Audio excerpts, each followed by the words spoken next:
Ces jeunes, debout ici, sont pensionnaires du foyer des enfants et jeunes de la rue du Cameroun. Nous sommes au quartier Vokada à Yaoundé. Ils ont un linge sale à laver en famille.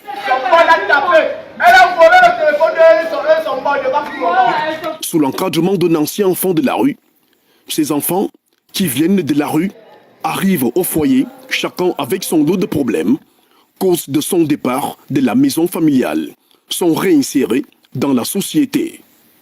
Dans ce magazine consacré à la journée de l'enfant africain, nous découvrirons les raisons de leur départ des maisons familiales, comment vivent-ils dans la rue, comment sont-ils réinsérés dans la société et bien d'autres.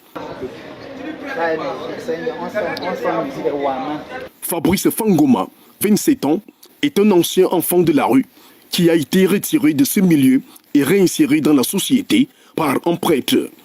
À ce jour, il est assistant social et président fondateur d'une association qui regroupe les jeunes et enfants de la rue qui veulent vraiment de l'aide. Pour les aider, il touche des personnes qui peuvent les accompagner afin de trouver une réinsertion et peut-être quitter la discrimination et la marginalisation auxquelles ils font face en tant qu'enfants de la rue. C'est ainsi qu'il a touché le prêtre bienfaiteur qui leur a permis d'avoir ce logement gratuitement. Quand j'ai créé l'association, je suis allé le voir, j'ai discuté avec lui et il m'a dit « Ok, pourquoi ne pas te soutenir dans ce que tu es en train de faire ?» Donc c'est comme ça alors qu'il a décidé de me soutenir, de trouver un emplacement comme ça, en attendant, provisoire, en attendant de trouver nos propres espaces. Depuis 1991, la journée de l'enfant africain est organisée chaque année le 16 juin sur tout le continent africain en souvenir du massacre des enfants à Soweto du régime de l'apartheid.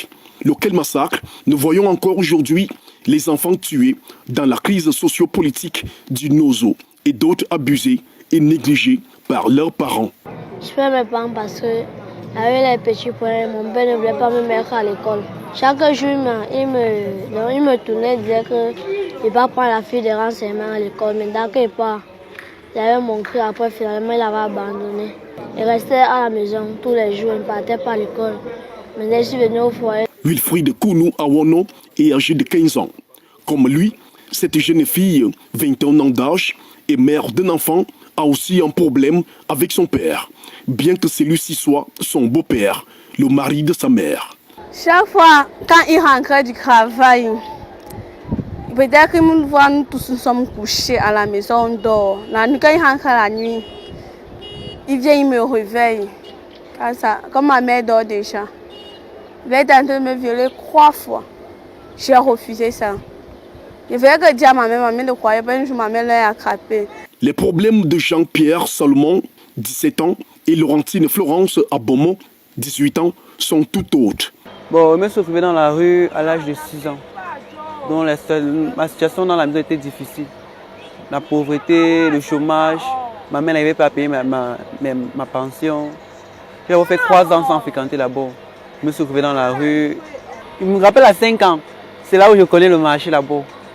Je viens porter les sacs de mer, je rentre avec peut-être 1000 francs à la maison, on mange le soir avec. Bon, j'ai commencé à m'habituer au marché avec les jeunes du marché. On marchait. J'ai vu que non, la rue... Bon, je suis calé dans la rue quoi. Ma maman m'avait énervé à la maison. À chaque fois que je veux me débrouiller pour travailler, elle ne me permet pas de travailler. Elle m'a fait un truc qui m'avait énervé, elle m'avait bastonné avec un gourdin. C'est comme ça que moi j'ai pris mes pieds, j'ai disparu de la maison. Elle a disparu de la maison pour aller, elle aussi, comme les autres, vivre dans la rue. C'était sans connaître la loi très rude de la rue. Je passais souvent les nuits dans les voitures, par-ci par-là, de temps en temps. Dans la rue que j'ai commencé à rester dans la rue, bon, je ne peux pas mentir, j'ai fumé la cigarette. J'ai été sodomisé d'abord. J'ai été sodomisé dans la rue parce que des fois il commandait de l'argent. Il me demandait de venir. Moi si je partais en tant qu'enfant, je me disais que non, lui veut m'aider, il va peut-être me donner le travail de faire.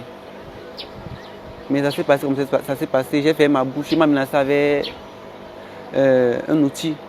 J'ai dû faire ma bouche, même pas. Je voulais aller me porter plainte. J'ai vu que je vais aller porter plainte si derrière moi on reste me tuer. J'avais peur. Ceux-ci sont quelques-uns des multiples dangers auxquels sont exposés les enfants de la rue. Alors, la famille, en tant que première institution responsable, en tant qu'acteur majeur, devrait se rapprocher de l'enfant. Vous êtes dans une famille, votre parent ne s'occupe pas de vous.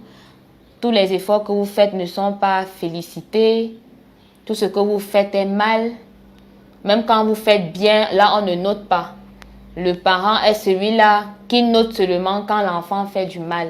Mais quand l'enfant fait du bien, il attend également que tu notes qu'il a fait du bien, mais tu passes, tu ne parles pas. Et l'enfant tient compte. Parce que l'enfant, c'est tout un livre. Qu'en famille, il est nécessaire que les parents, les aînés, puissent être des complices avec ces enfants-là. Pour le prophète Bayard Akam, quand on est enfant, on est soumis à des hommes et des femmes délégués et mandatés, envoyés par Dieu dans votre vie pour vous donner une direction, pour vous donner une conduite. La parole de Dieu déclare dans le livre de Galates chapitre 4, le verset 1er, je te dis, aussi longtemps que l'héritier est enfant, il ne diffère en rien d'un esclave, alors qu'il est le maître de tout. Il est soumis à des tuteurs et des administrateurs jusqu'au temps marqué par le Père. Nous aussi, lorsque nous étions enfants, nous étions asservis. À l'écoute de cette parole, on a l'impression que l'enfant doit être soumis à tout parent, même à ceux qui les maltraitent, abusent d'eux sexuellement, les négligent et leur font subir toutes sortes d'atrocités. Il y a certains cas où on voit des manipulations occultes et des manipulations sataniques dans certains ménages. Mais là, je vais aller un peu plus loin. Ce n'est pas l'enfant qui est responsable, ce n'est pas le père qui est responsable, ce n'est pas la mère qui est responsable, mais c'est Satan qui est responsable. La Charte africaine des libertés et du bien-être de l'enfant dit qu'aucun enfant ne peut être soumis à une ingérence arbitraire ou illégale dans sa vie privée, en famille, son foyer ou sa correspondance, ni à des atteintes à son honneur ou à sa réputation. Le principe divin est clair. C'est Dieu qui peut parler aux parents et c'est Dieu qui peut parler à l'enfant. Dieu ne donnera jamais l'opportunité à l'enfant de parler ou de se plaindre de son parent, devant le parent. Pourquoi? Parce que Dieu est ferme et radical dans son principe de fidélité, dans son principe d'obéissance, dans son principe de soumission. Les tâches qui se révèlent à suffisance primordiales Sont celles de l'identification légale de ces enfants-là. Leur donner un acte de naissance, les fournir des cartes d'identité. Deuxièmement, c'est l'éducation. L'éducation, c'est de savoir encadrer les actions d'un enfant, lui montrer le bien et le mal. Les enfants doivent avoir une culture chrétienne. Oui, la parole de Dieu. Cette parole de Dieu va suffisamment les édifier sur ce qu'ils doivent faire et sur ce qu'ils ne doivent pas faire. Ces enfants de la rue nous ont fait part de leur désir d'aller à l'école, d'apprendre des métiers et de travailler. Le Cameroun, cette année, célèbre la journée de l'enfant africain sous le thème « Protéger chaque enfant contre la violence, l'exploitation, les négligences et les abus ». Une priorité pour le gouvernement camerounais.